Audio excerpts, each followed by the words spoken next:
What's up, everybody? Welcome back to another episode of the Cadre Concept. I'm your co-host, Chris Angel, and I'm here with your host, the man, the hip-hop, how do I finish it? The hip-hop. Fred Durst. The what? Fred Durst, remember, used to wear his red hat backwards? Oh, no. I'm a Crip, so I can't. Nice. With that, Shane McGraw, how are you? I am good, buddy. I am good. I'm good. I'm feeling charged up for my day. I got more than enough stuff to do, so I'm sure you do. Kick some butt, yeah. Well, let's hammer out an episode because today's topic's curious and fascinating to me. I'm dying to know the answer. It's your title hooked me big time. Yeah. So we're talking about why would you leave an $800,000 a year job? Like, who does that? And why? The jury's still out on that. Yeah. Well, what inspired it? Like, something happened. There was a moment. There must have been something that was a catalyst to that. Well, I think for me, being vulnerable is I was starting to, though I was having results, if you will, I didn't like the person I was being or the way I was reaching those results. And I think when you're doing something for the wrong, even if you're in the right thing the wrong way, yeah. My identity, I think if I had to pick it, if I had to give it a word, in fact, I'm really excited to talk about this because it's a really hard topic for me because I still am not sure why I quit my $800,000 a year job. First and foremost, I can't believe a dumb kid. I got a 1.8 in high school.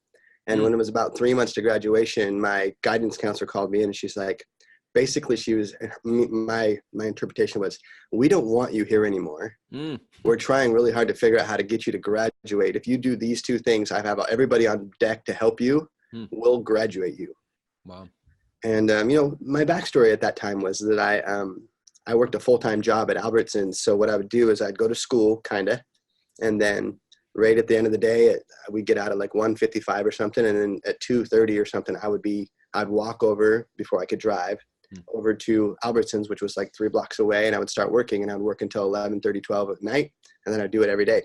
And at this time I was living with my grandma, couch surfing with my friends, had a dysfunctional life, a lot of it to, my own pride and anger issues from, my daddy issues and such.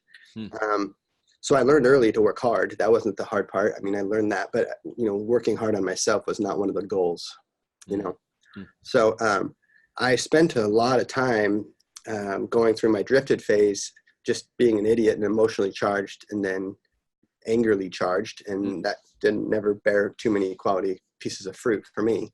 Made me feel good sometimes, but it was short-lived, Yeah.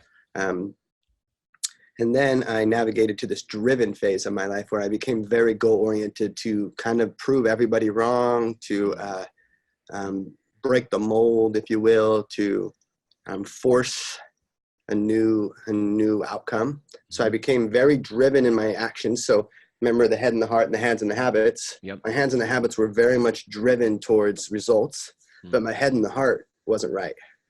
It was all about me. And I think everybody around me in those seasons could probably tell you that I was that guy. I wasn't holistically that guy, but there was enough of that guy that showed up where it messed up some of my cookie recipe would never quite tasted right, even though it looked like it was, I was selling cookies, but it wasn't always the right way. So about a year before I made this big Herculean decision, I started kind of getting depressed, if you will, Chris. I genuinely was, I gained some weight. Though I was getting up every day and doing the thing, I just couldn't find fulfillment inside of myself. You ever had that? Yep. And I ended up, when you can't find fulfillment and you're a driven person, do you know what you do to the people around you? You suck the life from them. You 1 minute you love them, at least for me, and the next minute you crush them with your words. So they were going on this roller coaster ride with me where I was fighting the battle of loving what I do and then getting results. And it was just, let's just say, I think I was a terrorist at my office place. I surround myself with some pretty amazing people too. And so what kind of came to pass was I had to make a change, and I had made the environment that I was in so difficult for others that they kind of forced a change upon me. They kind of had an organized coup, if you will. And it was really hard for me. They basically rallied together and said, we want to do this business, and we're thankful for all of you that you taught us. In fact, what was kind of interesting is it wasn't how I did the business, because they knew that worked. It was me. It was actually my leadership. And that's really hard to swallow. Wow. So they all are doing really, really well working for other people. And some of them are doing, really well. Like they're providing for their families in an abundant way using my formulas, but they didn't want to do it with me anymore. Wow. Wake up call. Did it occur like a wake up call? Was it like, or was it that later? Was that later that you sort of saw that? I was on a vacation, and while I was on my vacation, my thought in my head was, how do I not do this anymore? What can I do? Because I don't know, like $800,000 a year. I don't know how much that is a month, but I guesstimate it's about $65,000 a month, because that's about what I was making.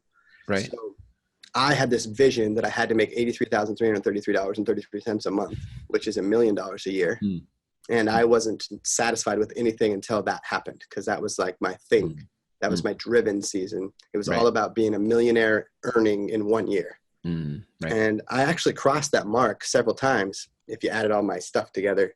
But I wanted to be $1 million producer in the mortgage space alone. And I wanted that so bad that I used people. I took advantage. I didn't intentionally like do anything wrong to people. I just hired them with the one goal is, you're going to help me climb this mountain. Now get on the team and let's kick some butt. Right. And I hired people that didn't know a lot about what they were doing and taught them my formula, but I taught it to them by fire.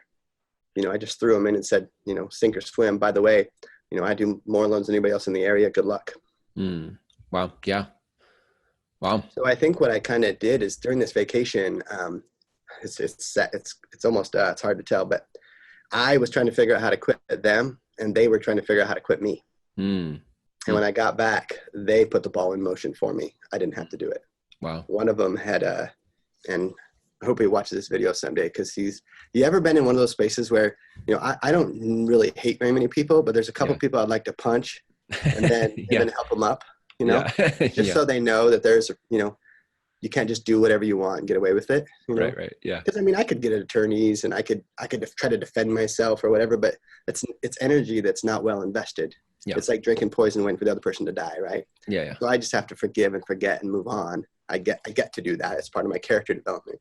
But boy, he's one of them that I'd like to, bloody his nose first. Yeah. But I gave him a big fat signing bonus as a symbol of me showing him respect and helping him get to the next. He didn't have enough money to make the transition into being a commissioned person. And, you need a little runway, because sometimes you don't always make money right away. Right. So I told him, he'd made some headway for me, and, I had paid for all the opportunities for him and paid him to work him, but he'd gotten the ball rolling. And I said, well, you've done such a great job. Let me give you this big signing bonus, and let me push you into this thing with no debt and some emergency fund built up. So we sat down and drew up the numbers, and I gave him this check. And the next day he quit and went to work for someone else. So he kind of stole that money from me, because the whole idea of me giving him the money was me and him were beginning a journey together. Right.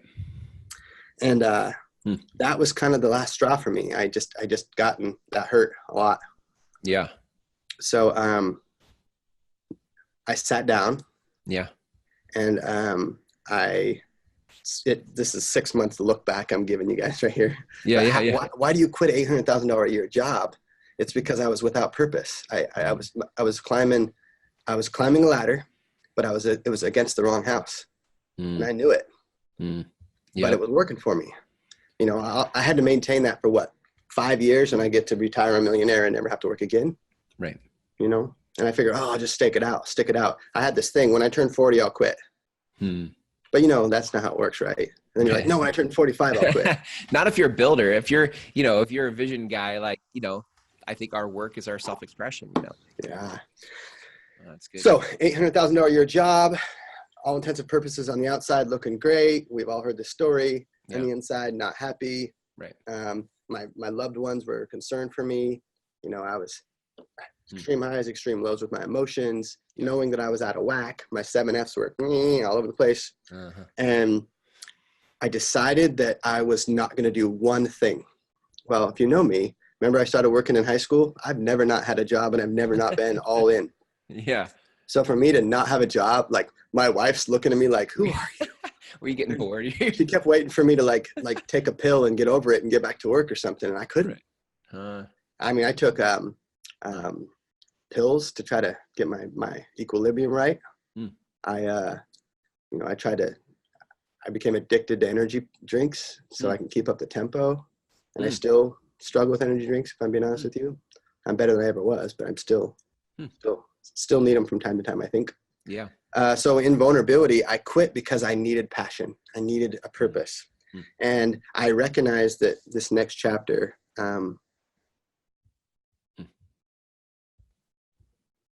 I felt like I couldn't go any farther forward until I got myself out of the center of the story. Does that make sense? Yeah. Yep. So how do you get yourself out of the center of a story where, for all intents and purposes, well, I had created an environment where I thought I was a center, you know? Yeah. How do you do that? I would say it occurs to me on this side of working with you and talking to you that there, like, it doesn't seem to me that you're in the center anymore. I have my moments for sure. I think it's an addiction. You know, I mean, I think that it's easier for me to think that the story is about me. I struggle with pride, which is really an inward security that I'm pushing outward to make it look like I got it all figured out. Right. Sure. But I'm learning to own my story. Yeah. And, you know, accept that I struggle with things and I'm not the best at things and I'm not best friend material for everybody. You know, there's certain people I'm not. Yeah. So what am I learning and how can you guys help me grow through this? And, you know, how is it impacting you? Here's what I'm learning. I spent the last 6 months, I spent 5 months not committing to one thing. I said no to everything I could. While still keeping some poles in the water and trying to just see which one would stick out. And I did this test where I ran everything. I wrote all my ideas, everything I was doing, because I do a lot. And I put the 7 Fs. And I asked myself, does the world need it? Can I get paid to do it? Am I good at it? What was the last one? Does the world need it? Do I get paid to do it? Am I good at it?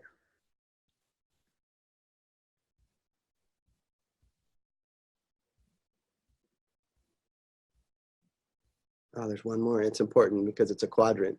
Gosh dang it. It'll come to me in a second. We'll have to put that. You guys will have to connect with Shane in order to get that. That's the hook right there. Yeah. So what I realized is I ran through that and I recognized that I was doing the wrong things because the things that all 4 of those were checking were not what I was spending all my time doing. Right. So I got really clear about what not to do. And I've spent the last 6 months or so trying to figure out, you know, I'm learning what not to do so that I know only what I should be doing. And when I became more clear of my purpose, I'm starting to feel much more true to my identity, true to myself. Doing things the way I was wired to do them and not in another way. I quit the coaching company I was in. And that was the hardest thing I've ever done because, you know, those guys were like my brothers, 6 years of being in the trenches together. I mean, I genuinely, and that's the kind of club where you're in or you're out.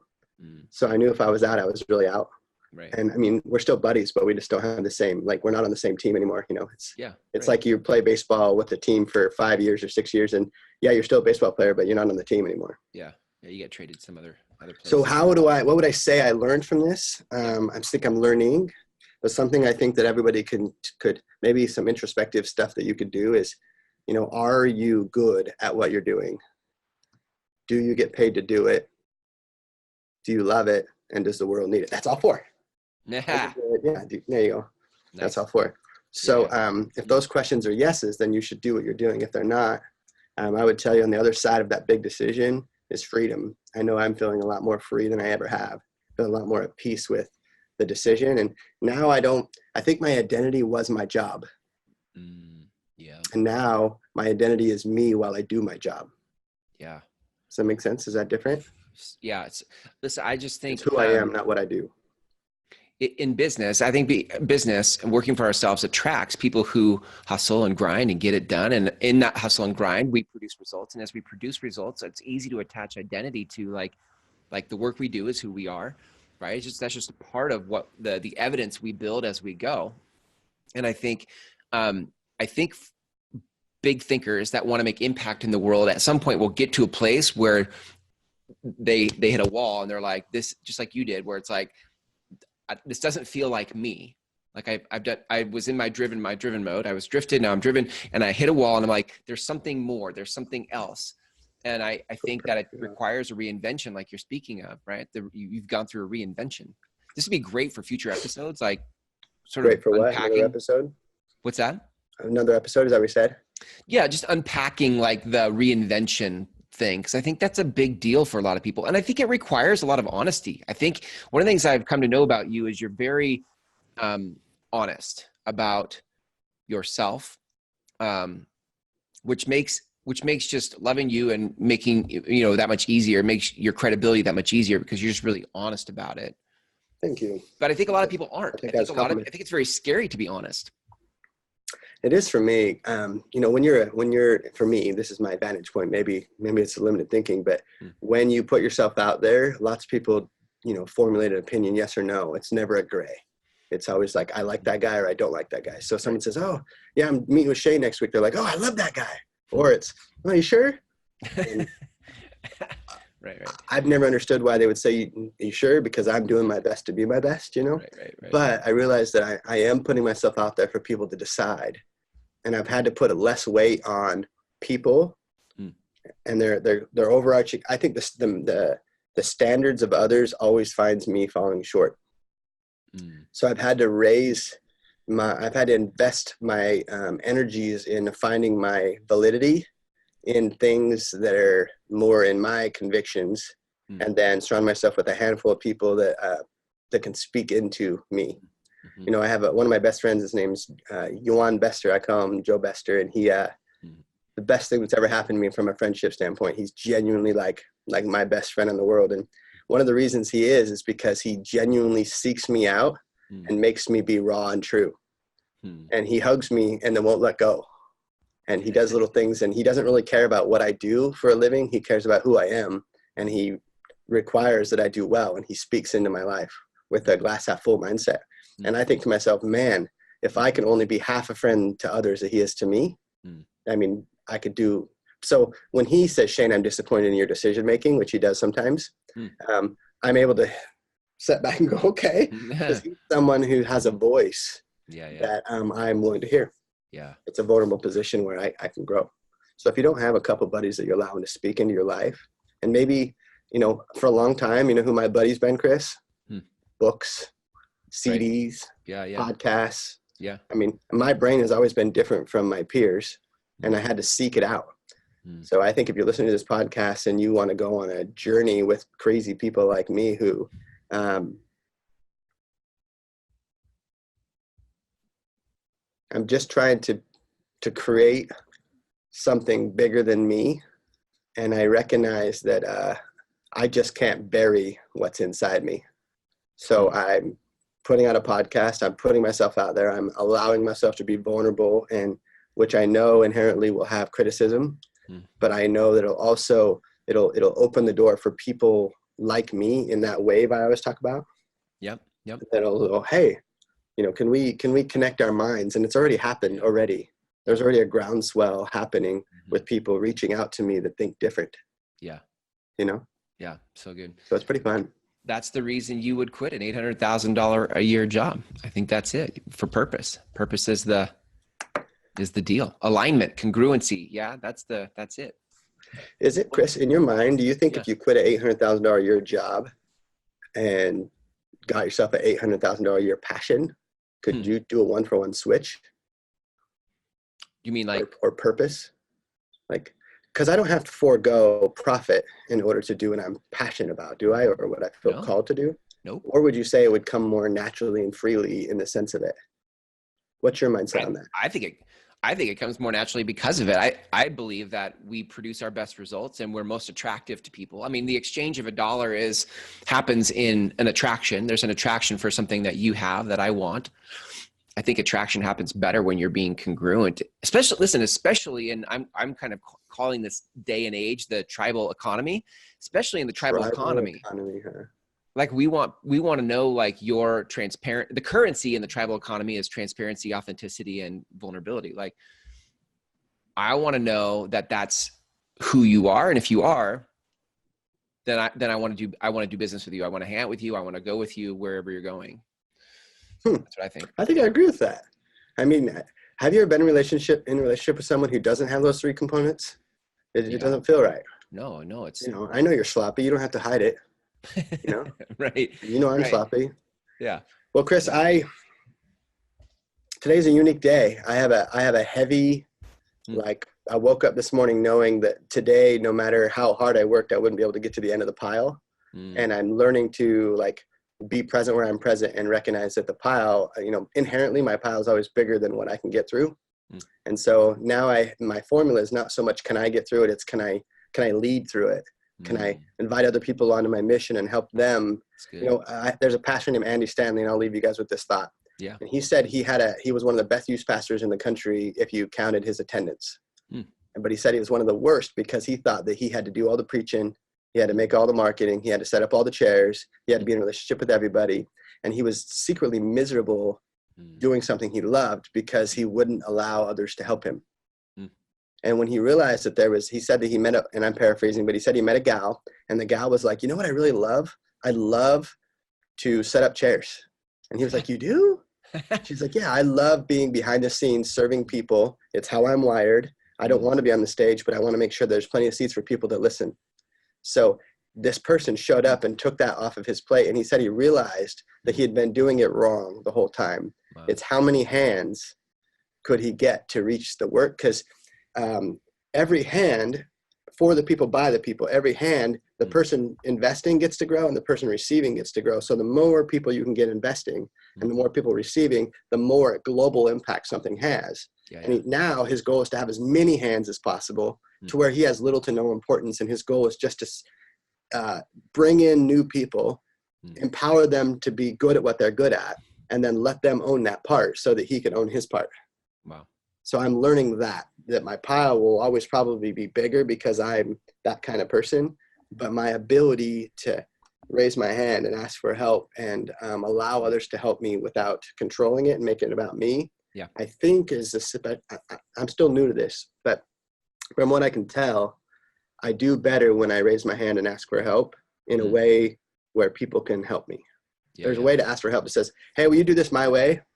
And then there's a way to say, hey, I could use some help and you got talents I don't have. Right. Yeah. It's really good. I love it. That's my thought. Well, what do you think, Chris? I love it. I think anybody listening to this, everybody. What's that? I said, everybody go quit your job. Let's have quit your job. Find your purpose. Find your purpose. Yeah. Well, I know that, listen, on your website, on cadreconcept.com, you guys have an assessment. 10 questions for all the 7 F's, right? That actually allow people to start to figure out where they're at and where what they need to sort of work on to go where they want to go. Which, I mean, you know, this episode's about purpose. I think that is an incredible place to start. Like, you need to assess where you are so that you can get a clear perspective on purpose and really what it is you want to create. So after taking the test, I knew I was doing the wrong thing. Yeah. Right. Yeah. What a great tool. So you guys can go to cadreconcept.com to grab that. Yes. Yes. Si, senor. All right. Good stuff, Shane. Man, listen, thank you. Super transparent today. That was awesome. Thank you for sharing vulnerably. And that is the currency in the tribal economy. There'll be lots of comments below calling me a wussy. I don't think so. Not with your hat on backwards. I know. They wouldn't dare. They wouldn't dare. Awesome, Shane. Thanks, man. Thanks for your time. We'll catch you next time. Thanks, buddy. Appreciate it.